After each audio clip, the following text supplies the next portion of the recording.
Salut, vous regardez une carte postale crypto. Aujourd'hui, nous allons parler de stratégie. Je suis actuellement dans le train pour Stuttgart.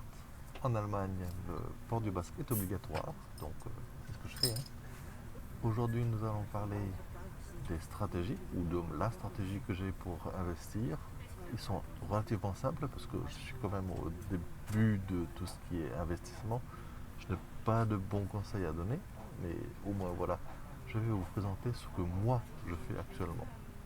Donc déjà, j'essaie de diversifier légèrement un portefeuille. J'ai deux types de portefeuilles.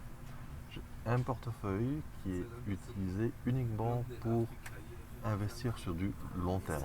Et quand j'entends du long terme, c'est du 2, 3, 4 années. Donc j'ai un peu d'argent qui se met sur ce portefeuille. Donc dedans, entre autres, il y a du Bitcoin, il y a aussi de Terre. Et ensuite, j'ai un autre portefeuille qui est pour du plus court terme, court et moyen terme, qui se passe au niveau de la semaine, voire du mois, pour trader justement, pour jouer un peu plus sur les évolutions des coins. Avec lui, j'essaie de jouer beaucoup plus finement. Je vous avoue, j'ai perdu de l'argent, mais aussi j'en ai gagné. Donc au total, je pense être environ à zéro aujourd'hui, mais ça ne veut rien dire à la fin, avec évidemment beaucoup plus de risques.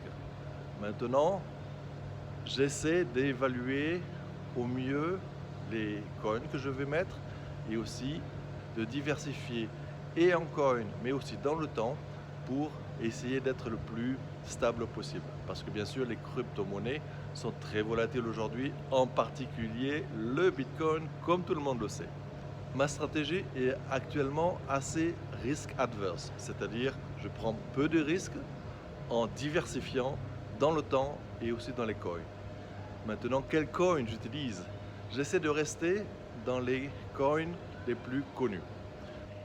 Je dis souvent à ceux qui sont intéressés actuellement à ouvrir un compte de rester dans le top 10, voire dans le top 5 des coins les plus utilisés. Je mettrai en bas d'ailleurs le lien vers une liste des top 10 et des top 5.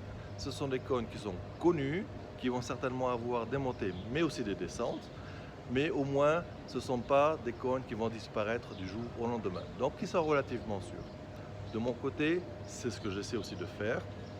Je reste aujourd'hui encore sur des coins qui sont très connus, car je ne suis pas un financier et j'essaie au moins de garder ce que j'ai et d'éviter de perdre un maximum.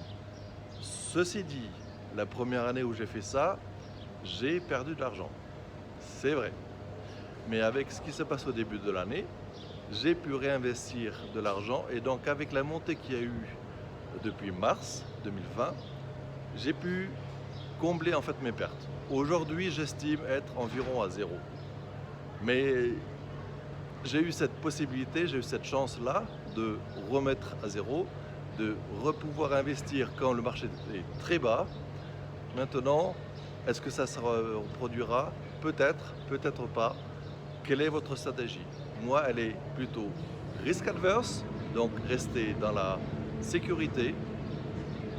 Maintenant, je vous conseille aussi de le faire. Maintenant, si vous voulez jouer sur du court terme, sur la journée, sur la semaine, libre à vous. Dites-le moi dans les commentaires et je serai très intéressé de voir votre stratégie. Voilà, j'étais en transfert entre plusieurs trains. Voilà, je vous ai montré mes trois portefeuilles, mes trois stratégies. Un à long terme, un à moyen terme et le troisième pour ces vidéos-là. Maintenant, je suis intéressé par savoir qu'est-ce que vous avez pris comme stratégie. Laissez vos commentaires en bas. N'oubliez pas de souscrire à ma vidéo et appuyer sur la petite cloche pour savoir quand sera ma prochaine vidéo. À bientôt.